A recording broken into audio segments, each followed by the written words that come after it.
Ergonomia. O termo ergonomia tem suas origens nos vocábulos gregos ergon, trabalho, e nomos, lei, indicando as leis do trabalho. Couto denomina as regras para se organizar o trabalho. PAG 125. De forma resumida, a ergonomia é conceituada como a ciência que visa adaptar o trabalho ao homem, não o inverso. A ergonomia é uma ciência multidisciplinar, cujo enfoque é o conforto do trabalhador na realização de suas atividades, tendo como principais linhas de atuação as condições do meio ambiente do trabalho, a antropometria e a organização do trabalho. O estudo ergonômico do posto de trabalho tem como finalidade reduzir as exigências biomecânicas e cognitivas. As condições do meio ambiente do trabalho compreendem os agentes físicos, químicos e biológicos, cujo efeito principal é expor o trabalhador a circunstâncias que eventualmente podem trazer malefícios à sua saúde e também causar desconforto, mal-estar e outros efeitos que não necessariamente a doença.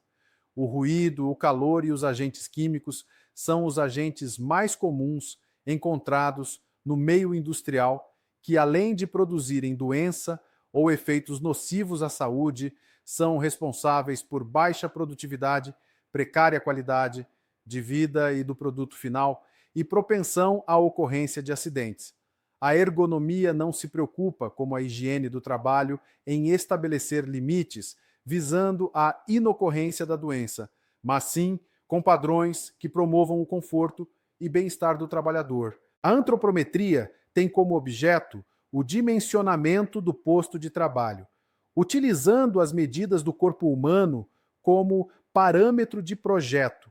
Considerando que os indivíduos não são iguais, encontraremos uma faixa de medidas do corpo humano, o que é acentuado, inclusive, por questões de diferença de gênero e raça. Generalizações podem conduzir a verdadeiros desastres de dimensionamento. O dimensionamento da altura de uma passagem deverá levar em consideração o indivíduo mais alto. Ao contrário, em se tratando da altura de um botão qualquer num painel, deve ser contemplada a altura do menor indivíduo. A organização do trabalho está intimamente relacionada à psicologia, preocupando-se com aspectos não mensuráveis e não observáveis pelos sentidos, ligados ao estresse, à saúde mental, ao trabalho noturno e em turnos e à maneira como o trabalho é realizado. O relacionamento chefia-subordinado e insatisfação no trabalho também são alvos de avaliação na organização do trabalho. Realizando uma correlação da ergonomia com a economia, temos que uma medida econômica pode ser implementada mediante intervenções na política monetária, cambial ou fiscal. Qualquer alteração numa das políticas promove alteração nas demais. Não há como fixar uma política e fazer variar outras. Tudo funciona como um conjunto harmônico. Em ergonomia ocorre o mesmo.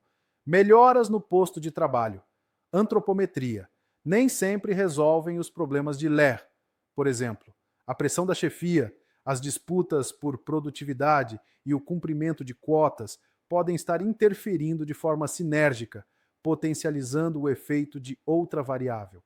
Assim, a ergonomia não é vista de forma unicausal, mas sim multicausal, com várias condições interferindo numa questão que parece isolada. Não basta proporcionar um ambiente salubre sob o ponto de vista da higiene do trabalho, ou ainda um posto de trabalho ergonomicamente correto. Se a organização do trabalho é preterida, o trabalhador em breve apresentará patologias como se estivesse num ambiente insalubre. Historicamente, a ergonomia passou por 3 fases distintas. Anteriormente ao conhecimento da ergonomia, persistia a seleção do trabalhador para o trabalho. A administração científica denominava de lerdo, vagabundo e rebelde aquele trabalhador que não se adaptasse à forma de produção. Em 1949, nasce na Inglaterra a ergonomia, fruto da Sociedade de Pesquisa em Ergonomia. Num primeiro momento, a ergonomia tinha como preocupação o aspecto da fisiologia, onde houve grandes avanços na antropometria. Posteriormente, foi enfocada a humanização do trabalho, privilegiando-se o aspecto cognitivo. Na terceira fase, a ergonomia foi abordada de forma ampla, enxergando o trabalhador como um conjunto único e indivisível de físico, psíquico e social, numa visão holística. Organização do trabalho. O trabalho consome 1/3, ou mais, do tempo de nossa existência, passando a determinar um estilo de vida e influir diretamente em nossa personalidade. Possivelmente a primeira manifestação em favor da organização do trabalho tenha sido a administração científica utilizada por Taylor, que, através de método empírico, nem um pouco científico, tentou ampliar a eficiência do trabalhador. Taylor imaginava como conciliáveis os interesses do empregado e do empregador, contanto que fosse dado a ambos o que pretendiam, ou seja, para este baixo custo de produção, para aquele salários mais altos. Porém, a teoria de Taylor estava fadada ao insucesso, pois foram desprezados alguns aspectos relativos ao trabalho, tais como manutenção da atividade intelectual, satisfação e o poder de concepção como elemento fundamental do aparelho psíquico.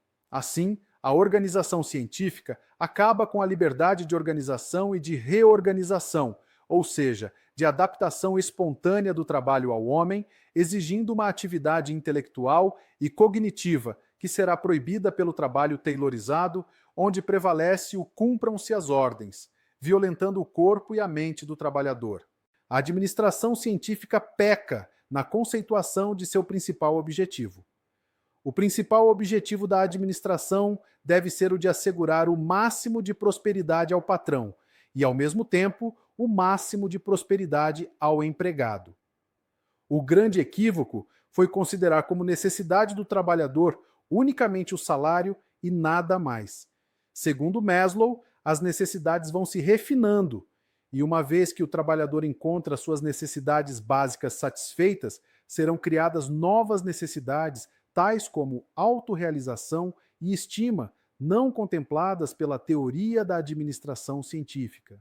As organizações arcaicas, onde o trabalhador não experimenta a satisfação na realização de sua tarefa, em muito se assemelham ao sistema escravagista que existiu em nosso.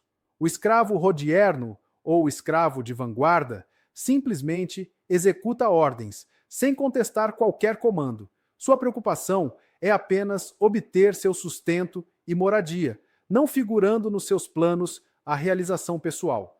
A realidade em nosso país chega a tal ponto que o trabalhador se preocupa em manter seu emprego, tendo pouca relevância à remuneração, bastando continuar trabalhando. Com exceção do uso da força, aos escravos era imposto um regime de trabalho semelhante ao utilizado atualmente, de forma exploradora e predatória. O escravo era utilizado indiscriminadamente, apesar de seu alto preço, como artigo facilmente substituível. Na antiguidade, já existia o trabalho contratado, não escravo e não compulsório, com salário estipulado e controlado por uma burocracia, a exemplo dos soldados romanos. No entanto, em todas as épocas, nas sociedades marcadas pelo escravagismo ou pela sujeição aristocrática, o conceito de trabalho estava ligado à servidão e tinha, portanto, conotação negativa e, por que não dizer, pejorativa. Assim como é prematuro falar-se em fim da escravidão, com o trabalho infantil ou a semi-escravidão de mulheres e trabalhadores rurais, ou mesmo com o subemprego em condições subhumanas, a concentração do emprego nos extremos do espectro do mercado de trabalho leva à necessidade da revalorização de profissões de cunho notadamente social. Alguns países já estão mensurando o tempo de vida em cada profissão, chegando a valores discrepantes para as diversas atividades, o que nos leva a concluir que o fator trabalho é uma das peças do quebra-cabeça da vida. Estudos revelam que existe diferença de 16 anos nas expectativas de vida, por exemplo, de um mineiro e do engenheiro, ou de 12 anos entre um operário e o mestre de obras. Algumas patologias do trabalho têm evoluído no sentido de que sua origem não mais está associada aos fatores clássicos, como, por exemplo, a exposição a uma substância, ou mesmo as más condições de trabalho. Nos idos tempos, o trabalhador estaria exposto a uma substância. Hoje, ele está exposto a diversos agentes, e mesmo que esta dose seja menor, a combinação das exposições acaba por ser mais lesiva, com direta repercussão no envelhecimento precoce. Assim, as patologias do trabalho tendem a se produzir não só por razões afetas ao local físico de trabalho, como também fora do ambiente laboral, passando a ser consideradas multifatoriais. Hoje convivemos com um agente nefasto e invisível que ataca o trabalhador de forma traiçoeira, produzindo os distúrbios mentais. Ao contrário de outras patologias, a doença mental não é seletiva. Atinge desde o operário até o mais alto executivo, atinge a dona de casa e até mesmo o desempregado. Não existe trabalhador que esteja imune aos problemas mentais que começam como uma simples ansiedade, depressão, fadiga ou outros pequenos males. A globalização, sem dúvida nenhuma, é um grande impulsionador da ansiedade no trabalho, pois a cada dia as empresas estão preocupadas em minimizar os custos e maximizar a qualidade. Percebe-se uma enorme preocupação em reduzir os tempos mortos no trabalho, redundando em exigências cada vez maiores aos trabalhadores, especialmente o chão de fábrica, que presencia a sua substituição por robôs, computadores e máquinas automatizadas. Cada vez mais, o trabalho manual cede espaço ao trabalho intelectual, e o trabalhador que não se preparar para os novos tempos corre o risco do ostracismo pelo mercado de trabalho. Após vários anos de empresa exercendo a mesma tarefa, o trabalhador é, sutilmente, convidado a retornar aos estudos e se preparar para os novos tempos. Ou então, existem diversas pesquisas indicando as relações entre o trabalho e as novas tecnologias, direcionando para a substituição do trabalho e sua requalificação. Porém, as expectativas do mercado se inclinam com maior intensidade para a substituição do trabalho, deduzindo-se, assim, que o processo de requalificação tem atingido uma pequena minoria da força de trabalho, enquanto que o restante está sendo deslocado para funções cada vez menos qualificadas ou para fora do mercado de trabalho. A competição comercial aguçada pela aceleração do processo de globalização exigiu um movimento de sintonia entre os padrões de qualidade e os custos industriais, incluindo, neste contexto, desde a indústria primária e a agroindústria até a produção intelectual e artística. Um ponto fundamental é que, se o processo de reestruturação produtiva da indústria, com a racionalização de processos e do controle sobre o trabalho, foi possibilitado pelas novas tecnologias baseadas no uso da informática, esta tendência estendeu-se ao setor terciário, com reflexos talvez mais críticos do que na indústria. A demanda de trabalhadores sofre visível retração, especialmente nos setores receptivos a inovações tecnológicas. No passado, este problema foi compensado pela redução da jornada de trabalho ou aceleração do crescimento econômico. Hoje, tais medidas não redundariam em solução. A globalização é responsável pelo deslocamento dos capitais para regiões onde o custo da mão de obra é menor, punindo assim os países nos quais os direitos trabalhistas são respeitados. Se o setor terciário foi, durante algum tempo, a válvula de escape no início do processo de retração em termos de mão de obra do setor industrial, este movimento também alcançou o setor terciário, de maneira mais rápida e violenta. Boa parte do crescimento notado no setor terciário tem por fonte a terceirização de funções terciárias que antes estavam sob a hierarquia das empresas industriais, que procuram agora centrar-se na sua atividade principal, o que, em princípio, é razoável. Outra parte viria da diversificação do espectro dos serviços causada pela concentração urbana e também dos salários, na nova elite gerada pelo enriquecimento de funções. Algumas profissões exigem demais dos trabalhadores, criando o que se denomina de excesso de demanda, provocando estados de ansiedade. Aliada a esta estão a competitividade, o medo de perder o emprego, a monotonia de determinadas tarefas, a falta de perspectivas e, finalmente, a insatisfação no trabalho. Sob o falso emblema do enriquecimento da tarefa, as empresas estão acumulando os trabalhadores com diversas atividades, em parte devido ao enxugamento do número de empregados para redução de custos, utilizando-se da falsa afirmativa de que o aumento de trabalho dará uma satisfação maior aos trabalhadores. Na verdade, a combinação dos dois fatores, enriquecimento da tarefa e aumento da carga de trabalho, podem proporcionar satisfação do empregado, desde que dosada convenientemente. O trabalhador, com finalidade de manutenção de seu emprego, acaba assumindo um número de tarefas inadequado à sua capacidade e, com o tempo, começa a sentir os efeitos do trabalho sob pressão. Um típico exemplo é a categoria dos bancários, onde, comprovadamente, os bancos reduziram maciçamente sua mão de obra. Até o momento não conseguimos avaliar quais foram mais prejudicados, os que foram demitidos ou os que permaneceram e estão expostos à excessiva carga de trabalho, sob a ameaça de também perderem o emprego. Prova disto são as estatísticas, que demonstram uma forte tendência ao suicídio pelo bancário. Outro aspecto comumente desprezado na realização do trabalho são as pausas, tão necessárias ao trabalhador, particularmente aqueles envolvidos em atividades de monitoramento, de controle e trabalho físico contínuo.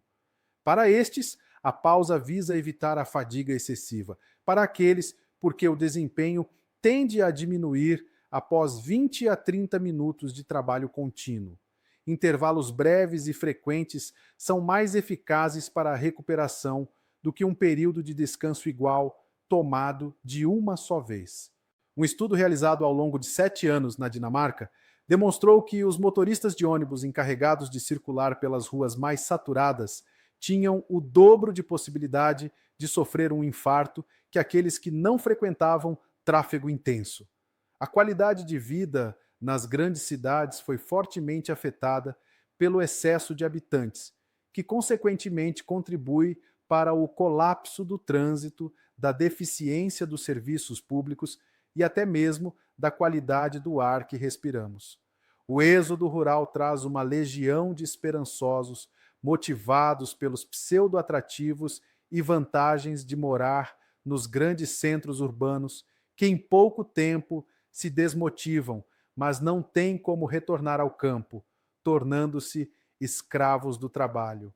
Nos dias de hoje, os fatores de estresse estão substituindo as más condições de trabalho, que eram tão frequentes em outros tempos. E com um agravante, para os agentes nocivos, a tecnologia conseguiu desenvolver formas para sua mensuração objetiva, tornando relativamente fácil o monitoramento das condições de trabalho num dado momento. Ao contrário, os fatores de estresse não possuem mensuração, além do que as susceptibilidades individuais influenciam com maior intensidade tais fatores. Da mesma forma que as doenças mentais, o estresse não possui um grupo preferido de trabalhadores, atacando indistintamente a todos. Dados publicados pela Fundação Europeia para o Desenvolvimento das Condições de Trabalho denotam que as profissões mais sensíveis ao estresse são os professores de ensino primário e secundário, onde 64,2% reconhecem viver estressados. A seguir, encontramos os caminhoneiros, 50,8%, os trabalhadores manuais, 46,9%, e os médicos e as enfermeiras, 44,1%. As DORT, doenças osteomusculares relacionadas ao trabalho, se encontram na crista da onda, pois em todo o mundo possuem elevadas taxas de incidência. Apesar de ser, relativamente, uma nova patologia do trabalho, não faz distinção entre os trabalhadores, acometendo desde o trabalho sedentário até o trabalho sob carga. Anunciada erroneamente como uma nova doença, As DORT sempre existiram, porém, faltava-lhes um nome específico e o reconhecimento devido como patologia associada ao trabalho. Acreditamos que problemas como tendinite, tenossinovite, lombalgias e outras síndromes sempre estiveram presentes entre os trabalhadores. Porém, a falta de conhecimento induzia o paciente a acreditar que era somente mais uma dor muscular passageira. A postura e os movimentos repetitivos são os dois fatores que mais predispõem o aparecimento das DORT. Entretanto, mais uma vez, a organização do trabalho está por trás desta enfermidade. Os ritmos excessivos, a postura rígida, a ausência de pausas, a pouca liberdade do trabalhador, além da pressão pelos superiores, são contribuições para o surgimento das DORT. Em nosso país, um segmento de trabalhadores seriamente acometidos pelas DORT são os bancários. De uma forma geral, os bancários, principalmente aqueles em funções de execução, realizam, em sua maioria, tarefas de exigência contínua e repetitiva dos membros superiores, contribuindo para o aparecimento precoce dos primeiros sintomas das DORT. Finalmente, mais do que nunca, os efeitos da organização do trabalho estão presentes na vida do trabalhador moderno, que, aliados ao estresse da vida na cidade, produzem uma insidiosa e alarmante situação de risco ao trabalhador, seja agindo independentemente, seja pelo sinergismo que proporciona a outros agentes. As causas, muitas vezes, estão bastante ocultas. O diagnóstico é difícil, mas a correção só depende da boa vontade, tanto dos empregados como do empregador, que, antes de mais nada, precisam estar com o espírito desarmado e receptivos para promover mudanças, que logo serão inevitáveis, pois o trabalhador é forte e resiste às mudanças, mesmo se prejudicando. A empresa, ao contrário, não resiste muito tempo, acabando por sucumbir à concorrência que inovou. As mudanças no mundo do trabalho são de profunda importância, quando há a perspectiva não só da globalização das trocas econômicas, mas também do trabalho, o que pode criar, em determinadas áreas, uma nova forma de escravagismo à distância, com o momentâneo recrudescimento da exportação do trabalho mal remunerado para países periféricos, um movimento que tende a refluir.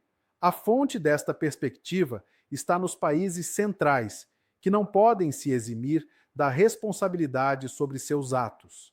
Ergonomia. Se você gostou deste vídeo, inscreva-se no nosso canal, deixe seu like, compartilhe e comente. E claro, segue a gente também nas redes sociais vizinhas para continuarmos trazendo conteúdos como este. Até a próxima!